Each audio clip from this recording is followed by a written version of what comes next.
हे साधु, हे संतो, गौर से सुनो, ये सकल सृष्टि ही सुरत रूप है और शब्द गुरु ही हम सबका स्वरूप है, असली स्वरूप है वो। अब मर्जी आपकी है, आपने सुरत रूप में रहना है या शब्द रूप में रहना है, वो आपने डिसाइड करना है।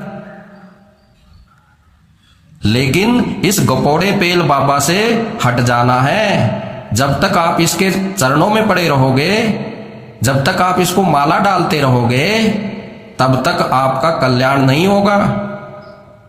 ये आप लिख के ले लेना महाराज। हे संतो, हे साधुओं, आपका कल्याण तब होगा जब आप इस शरीर को छोड़ोगे, अपने शरीर को भी और गुरु के शरीर को भी। यही बंधन है। कुछ भाई बहन मुझे बोलते हैं कि हम गुरु को शरीर रूप में नहीं मानते हैं, बोलते हैं हम गुरु को शब्द रूप में मानते हैं। ठीक है, जब हम उनकी प्रैक्टिकल देखें तो वो गुरु के पांव में पड़े हैं देही के और माला ही डाल रहे हैं। तो ऐसे बोल लेने से काम नहीं होगा। कबीर साहब प्रैक्टिकल करते हैं, असली में छोड़ना पड़ेगा इसको। अरे जब तुम शरीर से बाहर का तुम्हें ज्ञान मिल गया, फिर क्यों उसके पांव में पड़े हो? फिर क्यों उसको माला डाल रहे हो? फिर क्यों उसकी आंखों में आंखें देख रहे हो निरंजन के? अरे उसको देखो ना जो आंखों से न्यारा है, जो कानों से न्यारा है, उसको देखो, जब होगा कल्याण। इसको देखने से नहीं होगा कल्याण। निरंजन को, ये तुम्हें आंखों में देखने को बोलता है, आंखों में फंसा रहा है। सबको आंखों में बोलता है, देखो नैन मटक्का करता है, क्योंकि ये निरंजन के ही काम है नैन मटक्के करने, सतगुरु के नहीं है। सतगुरु की केवल शब्द ही आंख है। समझे भाई? हे साधुओं, हे संतो, समझो इस बात को। आप सब साधु संत हो, पहचानो अपने स्वरूप को भाई, और ढोंग से निकल जाओ, इस मूल ज्ञान की कंपनी से निकल जाओ, और इस मूल ज्ञान के मैनेजर को, एमडी को छोड़ दो। नहीं तो ये ऐसे ही प्रोजेक्ट तुमको बेचता रहेगा, तुम्हारा सारा धन भाई रखता रहेगा अपने पास। इसका बंद करो अपने घर में प्रवेश। जब तक इसका प्रवेश तुम्हारे घर में रहेगा, जब तक इसके पांव तुम्हारे घर में टिके रहेंगे निरंजन के, तब तक तुम्हें उस सतगुरु की कृपा कभी नहीं होगी जो आंख, कान, हाथ, पैर इनसे न्यारा है। हे साधुओं, हे संतो, कबीर साहिब की बात सुनो। उन्होंने क्या कहा है? उनकी रहनी देखो, उन्होंने कभी भीख नहीं मांगी है। उनकी करनी देखो, सारा दिन ताना बाना बुनते थे, कपड़ा बुनते रहते थे, और सत्संग भी करते रहते थे, और खाना भी खिलाते थे। उनके साथ कोई साधु संत उधर कोई आ जाता था, सत्संग सुनता था, तो उनको खाना भी खिलाते थे वो। ऐसे थे वो हमारे परमात्मा। और आज के ये ढोलोनाथ, ये क्या कर रहे हैं? पैसा इकट्ठा कर रहे हैं। क्या पता शादी के लिए ही कर रहे हो, आगे शादी करेंगे। तो जितने भी संत हुए हैं वो गृहस्थी हुए हैं भाई।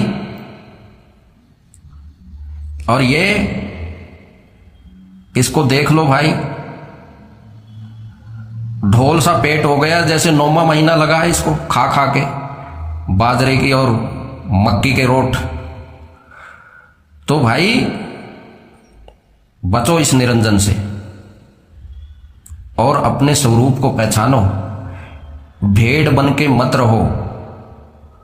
आप सब लोग भेड़ बन चुके हो और बोलते हो कि हम तो सत्संगी हैं। भाई पहले तो निर्भय हो जाओ। जब ये एमडी चिल्लाता है, सबका टांग कांपने लग जाती है तुम्हारी। काहे के सत्संगी हो तुम? तुरंत बोलना बंद कर देते हैं, ब्लॉक मार देते हैं। यही बोलता है कि ब्लॉक मार देना। वाह जी वाह। ये है इसका मूल ज्ञान।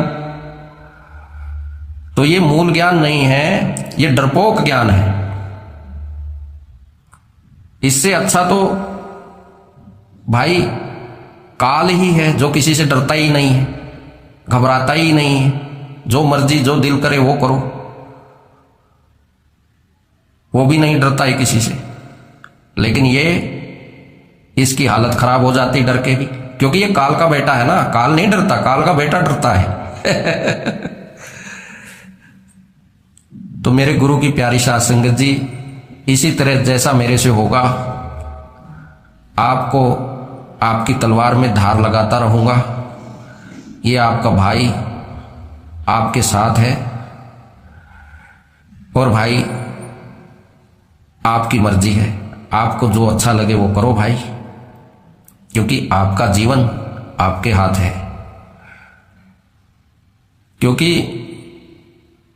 ये जो कछुआ गुरु है, इससे अच्छी तो वो लोमड़ी निकली जो सत बता रही थी कछुए को। वो बोल रही थी कि भाई कछुए तू अंदर रहेगा तब भी मरेगा, बाहर रहेगा भाई तू तब भी मरेगा। लेकिन ये कछुआ गुरु बोलता है कि नहीं, मैं अंदर गया तो मुझे कोई मार नहीं सकता, क्योंकि मैं 1 क्विंटल का हूं। लेकिन इसने लोमड़ी की बात को गौर से सुना नहीं। लोमड़ी की बात सत्य निकली, क्योंकि जो लोमड़ी होती है वो जंगल में सबसे ज्ञानी होती है, उसके जैसा ज्ञानी कोई नहीं है। तो इसने उसके ज्ञान पे शक कर लिया महाराज ने, तो उसके ज्ञान को काटना चाहा इसने। बोला नहीं,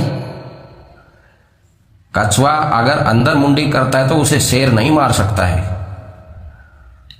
तो भाई अब लोमड़ी ने कछुए को जब बोला कि भाई तू अंदर भी मरेगा भाई, तू बाहर भी मरेगा, तो इस महाराज को बाहर का ज्ञान तो पता था इसको, लेकिन अंदर वाला ज्ञान इसको पता नहीं था।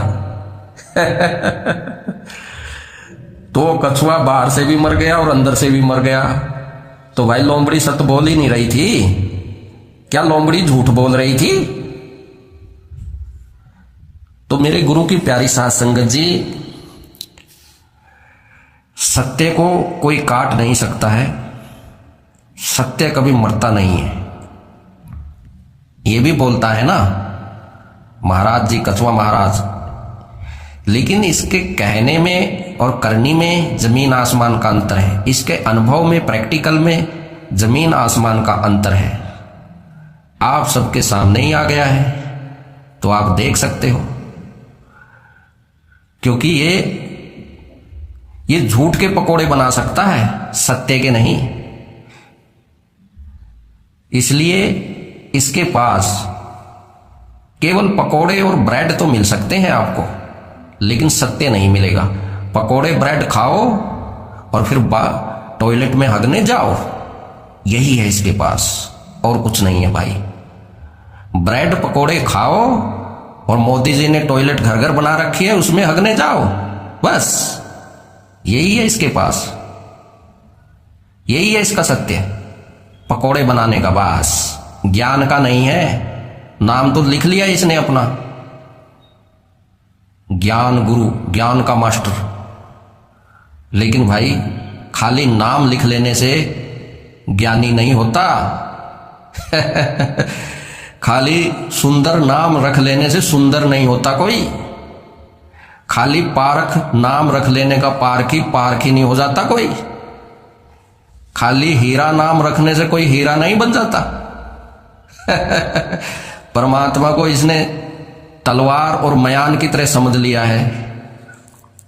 जब तलवार को मयान में डालते हैं तो वो शब्द में है, और जब उसको बाहर निकालते हैं तो वो शब्द से बाहर आ गई, सूरत रूप में है।